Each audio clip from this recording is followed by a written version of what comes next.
ବାଇଚରଣ Jena ହାଟଡି block Keonjhar ଜିଲ୍ଲା ଶାଳନିଆ ପଞ୍ଚାୟତ ଚମାରଦିରା ଗ୍ରାମ ଏକ ଅଖ୍ୟାତ ପଲ୍ଲୀରେ ମୋର ଜନ୍ମ। ମା ତାରିଣୀ କଳାକାର ପରିଷଦ 2020-21 ଆମେ ଗଠନ କଲୁ। ଗଠନ କରିବାର ଗୋଟାଏ ଉଦ୍ଦେଶ୍ୟ ଥିଲା, ମୋର ବିଶେଷ ଭାବରେ ଉଦ୍ଦେଶ୍ୟ ଥିଲା ଯେ 2018 ମସିହାରେ ଯେଉଁ ସରକାର ମହୋଦୟ ସବୁ ଭତ୍ତା ବଣ୍ଟନ କଲେ କଳାକାରମାନଙ୍କର ସହାୟତା କରିବା ଉଦ୍ଦେଶ୍ୟରେ କେତେକ ଦୁର୍ବୃତ୍ତ ଥିଲେ ଯେଉଁ ଗରିବ ଗୁରୁବା ମଫସଲ ଅଞ୍ଚଳର ଲୋକ କଳାକୁ ବଞ୍ଚେଇଛନ୍ତି, ତାଙ୍କୁ ଯେତେବେଳେ ତାଙ୍କର ଅର୍ଥରାଶି ଦେଲେ, ସହାୟତା ଦେଲେ, ସେତେବେଳେ ଦାଦାବଟି ସବୁ ଆରମ୍ଭ କରିଦେଲେ। ସେଥିରେ ଭଲ ଭଲ ଅଫିସର ମାନେ ବି ସହଯୋଗ କରୁଥିଲେ। ମୁଁ ବିରୋଧ କରିବାରୁ ମୋତେ ବାହାର କରିଦେଲେ ସଂଘରୁ। ତେଣୁ ମୁଁ କଳାକାର ପରିଷଦ ଗଠନ କରିକି ତାଙ୍କୁ କଲେକ୍ଟରଙ୍କର ସହାୟତାରେ ରେଜିଷ୍ଟ୍ରେସନ କଲି 58/01/2020-21। ଅନେକ ଠାକୁରଙ୍କର ନାମ ଅଛି, ଯେତେ ଦିଅ ଦେବତା 33 କୋଟି ଦେବତା, କାହାରି ନାଁରେ ସତ୍ୟ ନାହିଁ। ନାରାୟଣଙ୍କର ନାମ କହିଲା ବେଳେ ସତ୍ୟ ଲାଗେ। ତେଣୁ ସତ୍ୟ କଥା ପଦଟି ଶବ୍ଦଟି ଏତେ ମୋ ହାର୍ଟକୁ ଟଚ୍ କଲା। ମୁଁ ପ୍ରାର୍ଥନା ବୋଲିଲା ବେଳେ, ଆମେ ପଞ୍ଚମ ଶ୍ରେଣୀରେ ପଢ଼ିଲା ବେଳେ ସାର୍ ଆମର ବଟମାଷ୍ଟେ ଥିଲେ, ପ୍ରାର୍ଥନାଟିଏ ଶିଖେଇଥିଲେ, ସତ କହିବାକୁ କିଆଁ ଡରିବି, ସତ କହି ପଛେ ମଲେ ମରିବି। ଆଉ ଏଇ ସତ୍ୟର ଅନୁସନ୍ଧାନ କରିକି ମୁଁ ଚିଲିକା ଉପକଣ୍ଠରେ ଭୋଇପଡ଼ା ବୋଲି ଗୋଟିଏ ଗାଁ ଅଛି, କରମଳା, ଅଭିରାମ ପରମହଂସଙ୍କର ସତ୍ୟନାରାୟଣ ଦୀକ୍ଷାରେ ଦୀକ୍ଷିତ ହେଲୁ ଆମେ ସ୍ୱାମୀ ସ୍ତ୍ରୀ 2 ଜଣ। ମୁଁ ପଣ କରି ସେଇଦିନ ପାଖରୁ ସତ୍ୟନାରାୟଣଙ୍କର ପ୍ରେମରେ ମୁଁ ପୁରା ଡୁବିଗଲି। ଏତେ ଡୁବିଗଲି, ସତ୍ୟନାରାୟଣକୁ ଛାଡ଼ିଲେ ମୁଁ ବଞ୍ଚିପାରିବିନି। ମୁଁ 19 ଏକର ଜମି ଆଜ୍ଞା ବିକ୍ରି କରିଦେଇଛି ସତ୍ୟନାରାୟଣଙ୍କ ନାଁ ଧରିବା ପାଇଁ। ଏଇନାକି ମୋ ନିଃସ୍ୱ କିଛି ନାହିଁ, ତଥାପି ମୋତେ ଠାକୁର ସତ୍ୟନାରାୟଣ ଖୁବ୍ ଭଲ ରଖିଛନ୍ତି। ଆଜିକା କଥା ନୁହଁ, ପରମ୍ପରାରୁ ରହିଆସିଛି ପୁରୁଷ ପ୍ରାଧାନ୍ୟ ଦେଶ। ପୁରୁଷକୁ ପ୍ରାଧାନ୍ୟ ଦିଆଯାଉଥିଲା। ପୁରୁଷମାନଙ୍କ ପାଖରେ ଚାକରାଣୀ ଭଳିଆ ସ୍ତ୍ରୀମାନେ ଖଟିବେ, ତାଙ୍କ ଉଚ୍ଛିଷ୍ଟ ଖାଇବେ, ସିଏ ଶୋଇ ସାରିଲା ପରେ ଶୋଇବେ। ସବୁ ଗାୟକମାନେ କହିଲା ବେଳେ ମୁଁ ତା'ର ଅପୋଜିଟ୍ଟା କହେ, ପୁରୁଷମାନଙ୍କର ଶିକ୍ଷା ବି କିଛି ଅଛି। ମତ ବଳରାମ ଦାସ ଯଦି ନାରୀ ଶିକ୍ଷା ଲେଖିଛନ୍ତି, ବିଭିନ୍ନ କବିମାନେ ଉଚ୍ଚକୋଟୀର କବିମାନେ ଯଦି ଲେଖିଛନ୍ତି, ତେବେ ତୁମେ ନାରୀ ଶିକ୍ଷା କହିବା ସଙ୍ଗେ ସଙ୍ଗେ ପୁରୁଷ ଶିକ୍ଷା କିଛି କୁହ। ଆମକୁ ରଜତକର ମହୋଦୟ ପ୍ରାର୍ଥନା ଚ୍ୟାନେଲରେ ମୁଁ ପରିବେଷଣ କଲାବେଳେ ପଚାରିଥିଲେ, କହିଲେ ବାବାଜୀ ବାବୁ ଆପଣ ନାରୀ ଶିକ୍ଷା ଛାଡ଼ି ଦେଇକିରି ପୁରୁଷ ଶିକ୍ଷା କୁହନ୍ତୁ। ମୁଁ ପୁରୁଷ ଶିକ୍ଷା ବାହାର କଲି। ଆମର ବୈଦିକ ଶାସ୍ତ୍ରରେ ବିହାରଲାଲ କର୍ମକାଣ୍ଡରେ ଗୋଟେ ଶ୍ଲୋକ ଥିଲା, ନିର୍ଲଜା ଚୌରବୃତ୍ତିଶ୍ଚ ଡାକିନୀ ବେଭିଚାରିଣୀ ମୁଖରା ହିଂସ୍ରକା ଦୁଷ୍ଟା ମିଥ୍ୟା ବାଦିନୀ ତୋଷିଣୀ ପଳାୟନ ପରାଭୂୟଂ ଦଶ ଦୋଷ ଇତି ସ୍ମୃତା। 7ଟା ପଏଣ୍ଟ ରହିଛି। ଯଦି ନାରୀ ନ କହିକି ଘରୁ କୁଆଡ଼ୁ ପଳେଇଛି, କି ନିର୍ଲଜା କାମ କରିଛି, କିମ୍ବା କେଉଁଠି ଆବଶ୍ୟକ ଅନୁସାରେ ସ୍ୱାମୀର ପକେଟରୁ ପଇସା ନେଇଯାଇଛି, ସବୁଗୁଡ଼ାକ ତାକୁ କ୍ଷମା କରିଦେବା ପୁରୁଷର କର୍ତ୍ତବ୍ୟ। ନାରୀକି ସୁରକ୍ଷା ଦେବା ପ୍ରଥମ। ବୁଢ଼ାମାନେ ବି ବାୟା ହେଲେଣି। ଗୋଟିଏ ସୁନ୍ଦରୀ ଝିଅଟିଏ ପାଖ ଗାଁ, ମୁଁ ନାଁ ନେବି ନାହିଁ, ପାଖ ଗାଁରେ ପାଲା ପରିବେଷଣ କଲା ବେଳେ ସେ ଯେତେବେଳେ ଛେପ ଟିକେ ତଳକୁ ପକାଇଦିଏ, ଗୋଟିଏ ବୁଢ଼ା ଥିଲା କରିକିରି ଅନାଏ। ମୁଁ ଭାବେ ଏଇ ଲୋକଟା କ'ଣ ପାଉଛି ତା ଭିତରୁ, ତା ଛାପ ବେଳେବେଳେ ତା ପାଟିରେ ପଡ଼ିଯାଏ। ତେଣୁ ମୁଁ ଆଜ୍ଞା ନାଁ ଚାର ହାତ ଯୋଡ଼ୁଛି। ଇଏ ବିଦ୍ୟା ଭଳି ବଡ଼ ବିଦ୍ୟା, ଭଲ ବିଦ୍ୟା, ଉପକାରିତା ଆମ ସହ ଗମନ କରିଲା ଭଳି, ଆମ ସମାଜକୁ ରକ୍ଷା କଲା ଭଳି ବିଦ୍ୟା ହେଉଛି ପାଲା ବିଦ୍ୟା। ଏଥିରେ ଅଷ୍ଟାଦଶ ପୁରାଣ, ବେଦ, ବେଦାନ୍ତ, ଷଡ଼ଶାସ୍ତ୍ର, ଉପନିଷଦ, ସଂହିତା ସବୁ ପୂର୍ଣ୍ଣ ମାତ୍ରାରେ ଭରପୁର ହେଇକିରି ଅଛି। ଆମେ ସବୁ ହତଭାଗା, ଯାହାକି ଆମେ କହୁଛନ୍ତି ପାଲାକୁ କେହି ଶୁଣୁନାହାନ୍ତି। ଇଏ କଥା ଯଦି ଆମେ କହିବା, କେବଳ କପାଳରେ କର ମାଳିବାଟି ସାର ହେବ। ଦିନେ ଆଜ୍ଞା କାବେରୀ ନଈ କୂଳରେ ବସିକି ଗୋଟେ ଝିଅ କାନ୍ଦୁଥାଏ, ମୁର୍ଦାରଟେ ପଡ଼ିଥାଏ, 18-19 ବର୍ଷ ଯୁବତୀ ଝିଅର।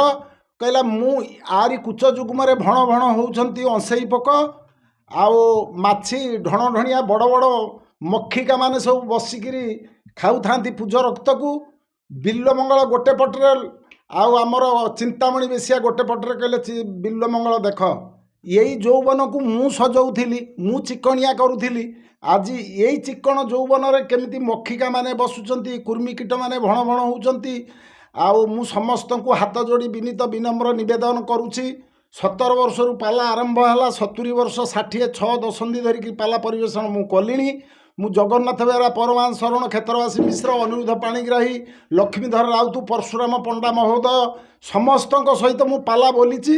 କିନ୍ତୁ ଆଜି ମୁଁ ସମସ୍ତଙ୍କୁ ହାତ ଯୋଡ଼ୁଛି, ସମାଜ ପାଇଁ ଗୋଟେ ସୁନ୍ଦର ବାର୍ତ୍ତା କହୁଛି। ଯଦି ଆପଣମାନଙ୍କୁ ଭଲ ଲାଗିବେ ଗ୍ରହଣ କରିବେ।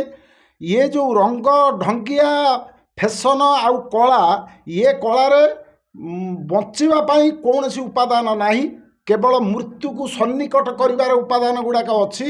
ସମସ୍ତେ ବୁଝିଯାଅ, ବେଳ ଥାଉଁ ଥାଉଁ ଫେରି ଆସ, ସମାଜକୁ ସୁସ୍ଥ କର, ନିଜକୁ ସୁସ୍ଥ କର। ଆମର ଭବିଷ୍ୟତ ଜୀବନ କ'ଣ ହେବ, ଉତ୍ତରଦାୟୀମାନଙ୍କୁ ମହତ ଶିକ୍ଷା ଦିଅ। ବଡ଼ ବଡ଼ ଟିଭି ରଖିଦେଲେ ଉତ୍ତରଦାୟୀମାନେ ଅବାଟରେ ଗଲେ, ଆଉ ଅବାଟରେ ନ ଯାଆନ୍ତୁ। ଏତିକି ମୋର ବିନୀତ ବିନମ୍ର ସମସ୍ତଙ୍କୁ। ଚାରି ଯୁଗରେ ଶ୍ରେଷ୍ଠ ଯୁଗ ହେଉଛି କଳିଯୁଗ।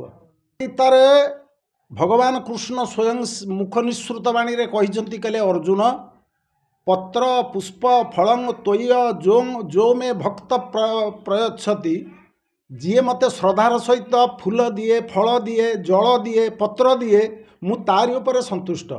ଅର୍ଜୁନ କହିଲେ, ଆଜ୍ଞା ବହୁତ ଫଳ ଲୋକ ଦେଉଛନ୍ତି, ପତ୍ର ତୁଳସୀ ପତ୍ର ତୋଳିକି ଦେଉଛନ୍ତି, ବେଲପତ୍ର ତୋଳିକି ଦେଉଛନ୍ତି, ଜଳ ଦେଉଛନ୍ତି, ଆପଣଙ୍କ ନଖ କୋଣରେ ଗଙ୍ଗା, ତେବେ ଆପଣଙ୍କର କେଉଁ ପତ୍ର ପୁଷ୍ପ ଜଳ ପ୍ରୟୋଜନ?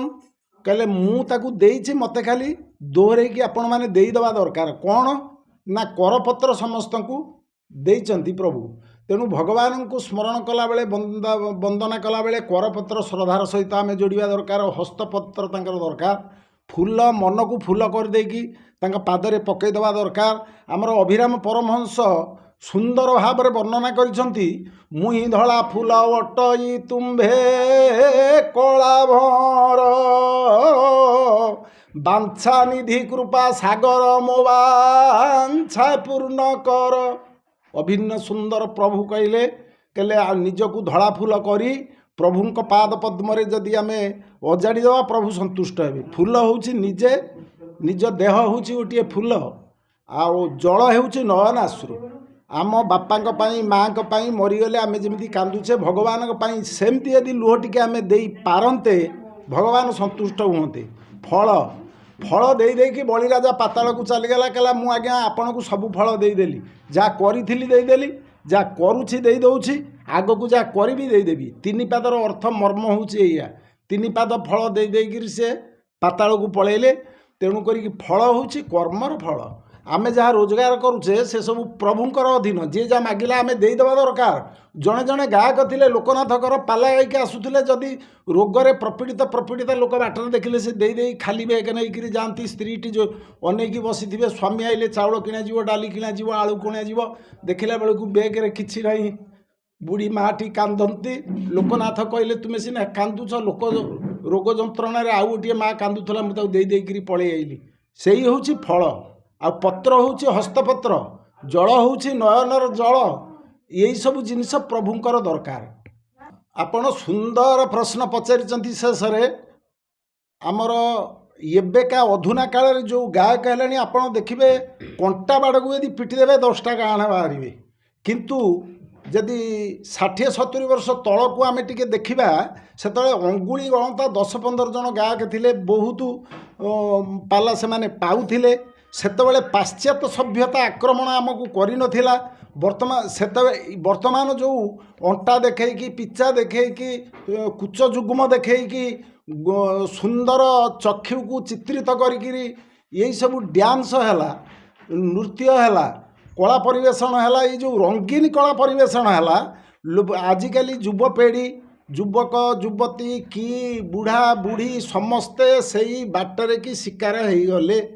ତେଣୁ ପାଲାରେ ହେଉଛି ପ୍ରଭୁଙ୍କ କଥା, ସମାଜ କଥା, ନିଜ କଥା, ବାପ ମା କଥା, ଭବିଷ୍ୟତରେ କ'ଣ ହେବ, ଆଗକୁ କ'ଣ ହେଉଥିଲା, କେଉଁଟା ହେବା ଦରକାର, କେଉଁଟା ହେବା ଦରକାର ନୁହେଁ, ଏଗୁଡ଼ାକ ସବୁ ଆଜ୍ଞା ପାଲାରେ ହିଁ ଆଲୋଚନା ଆମେମାନେ କରୁ।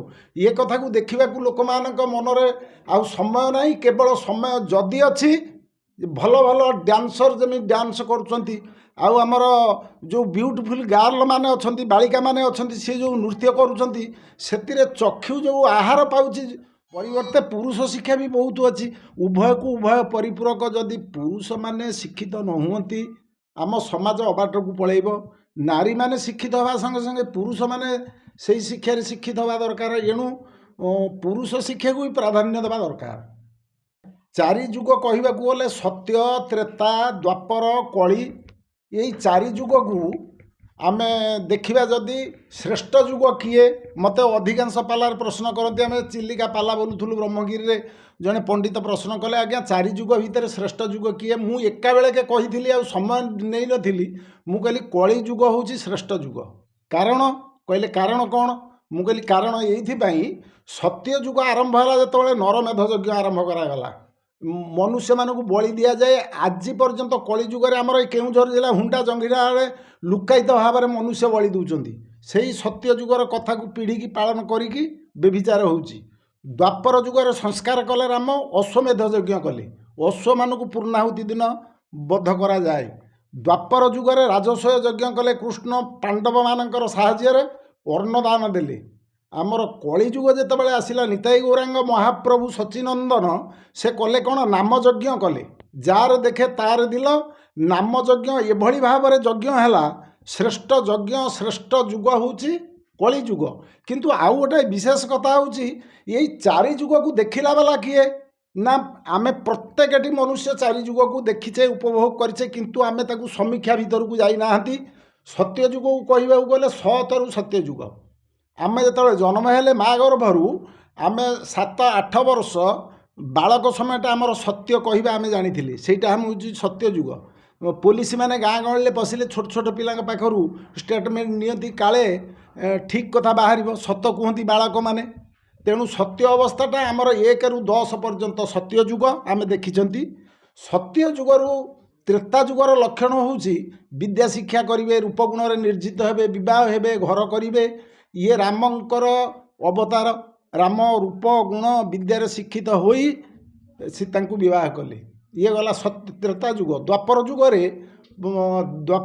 बलराम हल मुसल धरिकी टेकिकी रहिले कहले जी सेतबेले कृषि कर्म थिला श्रेष्ठ कर्म बेपार वाणिज्य सेते नथिला किंतु अधुना जुगरे निहाती विवाहर परे जेतेबेले पिला पिली नाती नातुणी होइजिबे रोजगार करिवा दरकार सेटा होची द्वापर जुग कली जुगटा होची ये 3 जुग आमर कैशोर समय यौवन समय पौढ़त्व समय जहाँ करिथिबा किए बाटिए जमी करिछि 3 ताला बिल्डिंग करिछि 10 चकिया गाड़ी करिछि कोटी कोटी बैंक बालांस करिछि हेले तार पारालिसिस हेगला ताकू रुटी खंडे दरकार डायबिटीज होइछि रुटी खंडे दरकार बहु दब नहीं भाई आसिले मटन खाइबाकू देबे तेणु आमे बसिकी नीरବରେ कौन करवा सेतबेले आ देह हाथ गोड़ कर चरण न चलई आमे खाली कलना करवा आमे एगुड़ाक सब करूँ एने मागिला बेलू टे भल चा कपे मिलूना रुटी खंडे मिलूना ये कलिबारू कली जुग।